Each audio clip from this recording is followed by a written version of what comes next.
देखिए, मेरी आपकी पिछली एक बार चर्चा हुई थी कि समाजवादी पार्टी के कई जिलों में समाजवादी पार्टी के कार्यकर्ताओं पर मुकदमे लगे।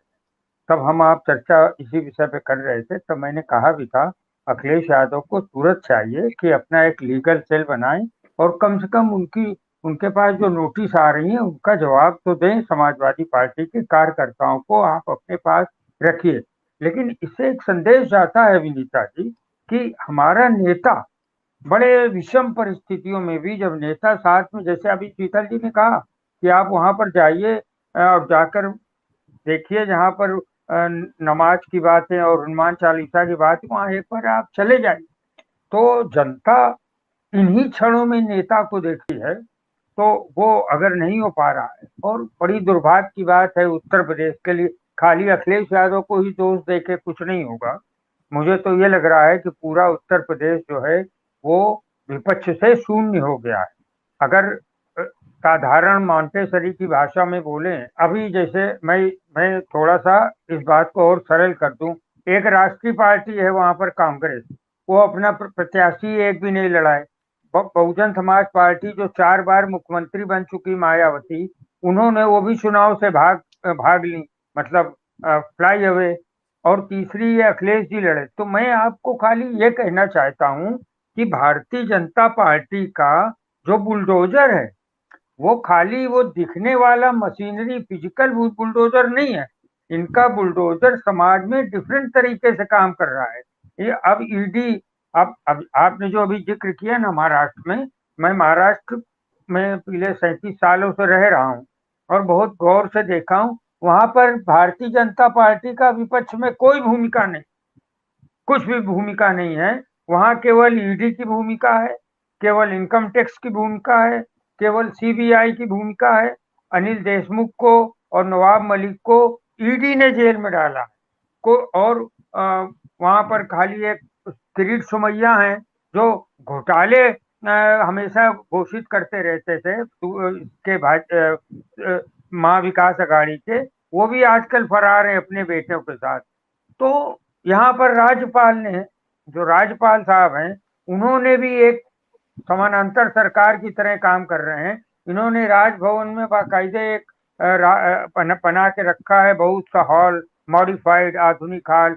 वहां पर सांस्कृतिक कार्यक्रम होते हैं लोग। हाँ, गलती क्या है, भाजपा स्ट्रांग नहीं है यहाँ पर। महाविकास अघाड़ी जो है वो बेहतर ढंग से काम नहीं कर रही है। यहाँ पर जो कारपोरेशन है, जो माडा है, जो एकेडमीज हैं, वो सब पिछले 2.5 साल से घोषित ही नहीं हो रही। और उसमें काम कौन कर रहा है? वो पिछले भारतीय जनता पार्टी के अध्यक्ष या भाजपा शिवसेना के समय जो अध्यक्ष बने थे वही लोग काम कर रहे हैं। हिंदी एकेडमी है, सिंधी एकेडमी है, गुजराती एकेडमी है, उन सब में भारतीय जनता पार्टी के अध्यक्ष काम कर रहे हैं। 2.5 साल से इन्होंने बनाए नहीं, माडा का चेयरमैन। तो वो महाविकास अघाड़ी खुद डर कर काम कर रही है। वो वहां पर भाजपा विपक्ष की भूमिका बहुत अच्छी नहीं निभा रही है। ईडी और इनकम टैक्स की और सीबीआई की भूमिका है। खैर, हम वापस यूपी की ओर आते हैं। मैं वही बोल रहा हूं कि प्रियंका गांधी या या ये बहुजन समाज पार्टी, आप तीनों को साथ में लीजिए ना। बेचारे अकेले, बेचारे मतलब अखिलेश यादव को कोई क्यों? कई बार ये थोड़ी ना, तो ठीक है उनको सीट मिली, उनको पिछली बार जनता ने विपक्ष के नेता के रूप में पहुंचाया। लेकिन बाकी जो राष्ट्रीय दल था वो क्या कर रहा था तुम्हारे, और वो आंसरेबल भी हैं। तो अब जैसे उनके कार्यकर्ता हैं।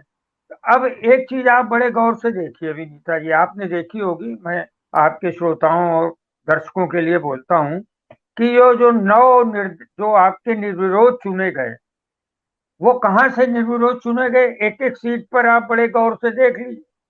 तो उनमें से अधिकतर या तो समाजवादी पार्टी के लोगों ने नामांकन किया और फिर नामांकन वापस ले लिया, या फिर उन्होंने नामांकन का, अब बोलिए, आपने एमएलसी का टिकट दिया है सब समाजवादी पार्टी ने। आप बोल रही हैं तो मैं अखिलेश के लिए बोल रहा हूँ, उनके निगेटिव बातें बोल रहा हूँ। आपने ऐसे प्रत्याशियों को टिकट दिया कि जिसको नामांकन ही भरना नहीं आया। ऐसे कितने प्रत्याशियों को टिकट दिया कि उदयवीर सिंह।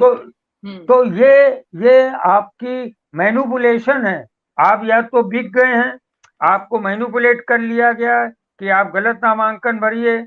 और जी एक साहब ने तो क्या किया है, ये जो बुलंदशहर गौतम बुद्ध नगर के हैं, सपा के नेता वीरेंद्र भाटी साहब, वो अंतिम समय में बिल्कुल लास्ट टाइम में भाजपा में शामिल हो गए। सपा के प्रत्याशी थे और बिल्कुल। भाजपा में शामिल हो गए और निर्विरोध निर्वाचित हो गए।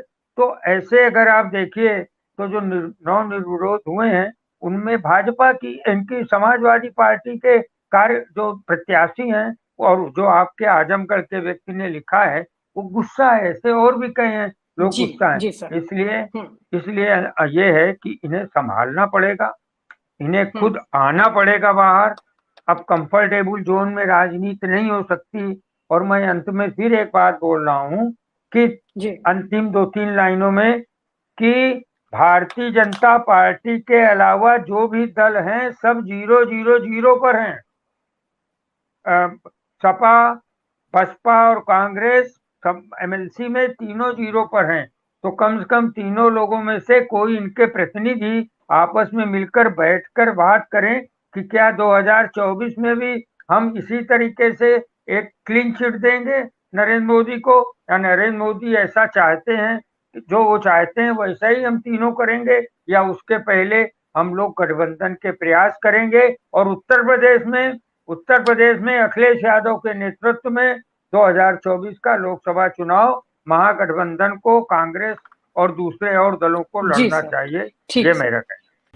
और आप हमसे जुड़े रहने के लिए सब्सक्राइब करें YouTube पर, फॉलो करें ट्विटर पर और लाइक करें Facebook पर। और ज्यादा जानकारी के लिए आपको टाइप करना होगा सिर्फ न्यूज नशा।